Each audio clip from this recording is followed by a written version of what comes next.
안녕하세요. 메소드 연기예술연구소 박동규쌤입니다. 오늘 영상은 번외 버전입니다. 제 상강의 댓글을 보시면 구독자분께서 질문을 하였습니다. 질문하신 구독자분께는 먼저 메일로 답변을 드렸고요. 그리고 궁금하신 분들이 있어서 영상으로 정리해 보았습니다. 제 상강의 영상을 보시고 아래에 달린 댓글을 읽어보셔야 이 영상을 좀 더 이해할 수 있습니다. 그럼 시작해볼까요? 좋아요, 구독 많이 눌러주세요. 번외 버전. 선생님, 질문이 있습니다. 질문 1. 취미와 직업은 다른 거라 생각합니다, 선생님. 메소드 연기예술연구소 의견. 취미란 자신의 주가 되는 시간에서 벗어나 어떤 즐거움을 얻기 위해 하는 활동을 말하는 것입니다. 삶에서 주가 되는 생활이 아니라 부수적인 생활이죠. 그렇다고 해도 취미생활도 생활의 일부이지 분리할 수 없습니다. 그 조건을 생각해야 합니다. 그럼 취미를 자신의 본업으로 삼지 않는 이유가 뭘까요? 자신이 뭔가 구속되거나 억압받지 않고 자유롭게 즐기고 싶어서입니다. 그런데 어떤 일을 직업으로 삼으면 생계를 유지하고 싶은 마음이 너무 강해서 자신의 능력을 생각하지 못하고 능력 이상의 어떤 결과에 집착하게 됩니다. 그런 이유로 자신을 구속시키고 억압하게 된다는 것입니다.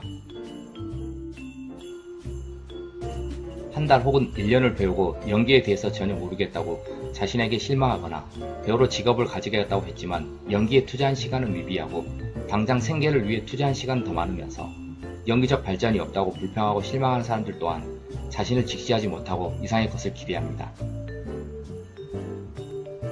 그와 반대로 자신의 직업이 따로 있지만 취미를 이용해 돈을 버는 사람들도 있습니다.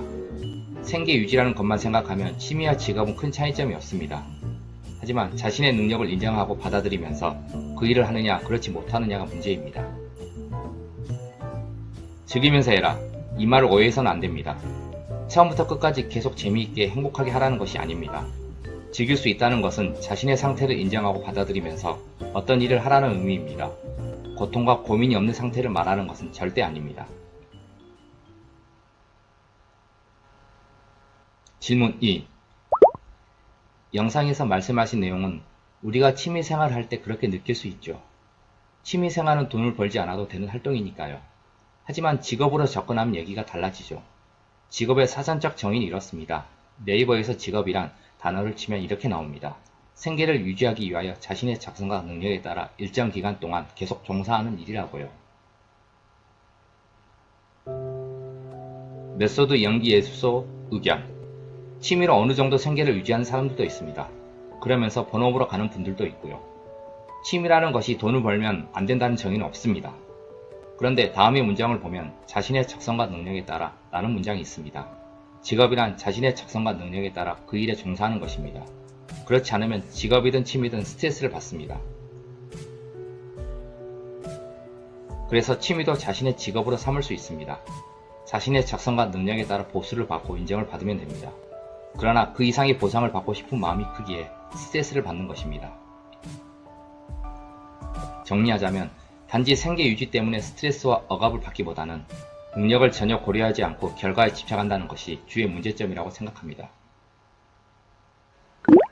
질문 3. 우리가 여행을 하는 이유는 생계를 유지하기 위한 일이 아니죠. 휴식을 갖고 재미를 느끼기 위해 가는 것이죠. 때문에 스트레스를 받지 않은 거라 봅니다. 만약 내가 여행을 갔다 오는데 누가 돈을 주겠다 하면 어떻게 될까요? 그때부터는 재미와 휴식은 사라지고 스트레스가 생기겠죠. 왜냐? 자유의지가 아니니까요. 갔다 오기 싫지만 가야 돈이 나오니까요. 직업과 취미는 엄연히 다른 성격입니다.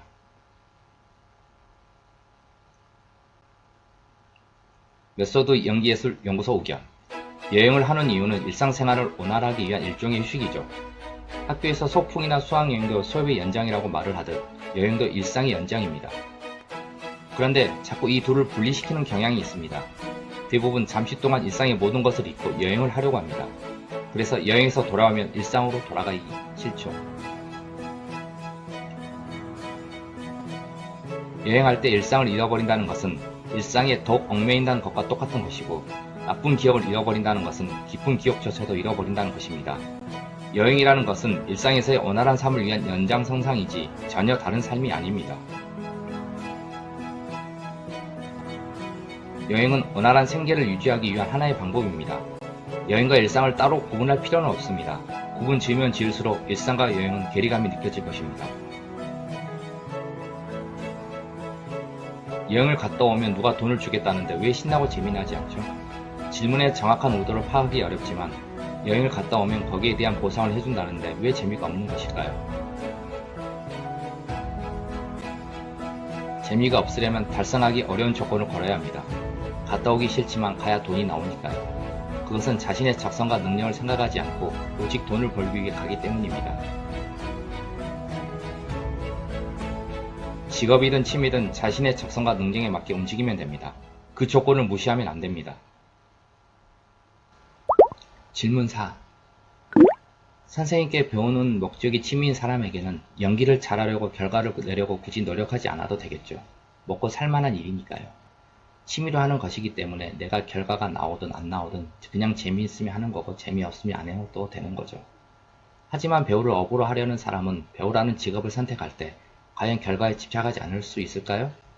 연기를 잘하려고 오디션에 붙으려고 하는 목적의식 없이 과연 연기 교육만 가지고 만족할 수 있을까요?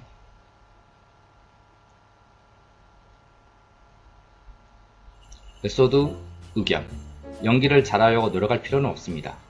연기를 잘하는 절대적인 방법은 존재하지 않기 때문이죠. 20살인 청년이 30살이 되려고 노력해도 될 수가 없습니다. 10년이 지나야 합니다. 청소년들이 아무리 담배를 피워도 성인이 될 수 없습니다. 지금 배우로서 생계를 유지할 수 없다면 돈을 벌기 위해 다른 일을 하는 것이 지극히 정상적인 것입니다. 정상적인 모습인데 달성할 수 없는 목표를 추구하다 보니 힘든 것입니다. 취미야 직업의 문제가 아닙니다. 취미생활도 어떤 결과를 생각합니다. 그런데 취미는 자신의 수준 이상의 결과를 생각하지 않고 거기에 맞는 목표를 가지고 하기에 재미있는 것입니다. 목적의식이 없게 살아가려는 것이 아니라 자신의 적성과 능력에 맞게 목표를 잡고 살아가면 됩니다. 그래야 좀 더 원활한 배우 생활을 할 수 있습니다.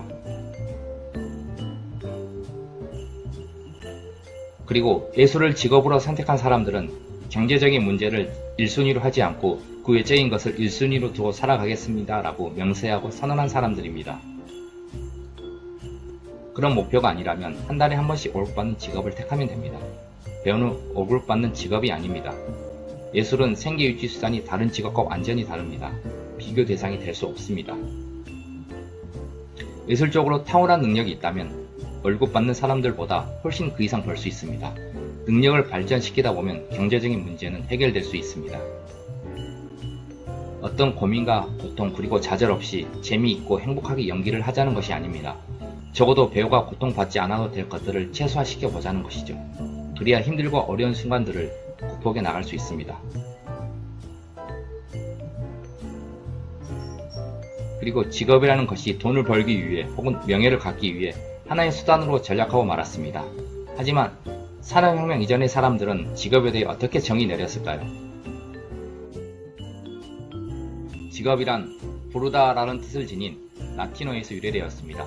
즉 자기 존재의 가장 깊숙한 곳으로부터 부름받는 일이라고 정의하고 있죠. 직업은 생계의 유지 수단이 아니라 원래 자기 존재의 가장 깊숙한 곳으로부터 부름받는 일입니다. 이게 직업의 본질입니다. 그래서 직업을 천직이라고 말합니다. 자신의 깊숙한 곳에서 부르지도 않았는데 생계 유지 수단으로 어쩔 수 없이 택하니 스트레스를 받고 하기 싫은 것입니다. 자신의 깊숙한 곳에서 부르다의 의미는 현대어로 바꾸면 자신의 적성과 능력이 아닐까요? 오늘은 여기까지. 좋아요, 구독 많이 눌러주세요.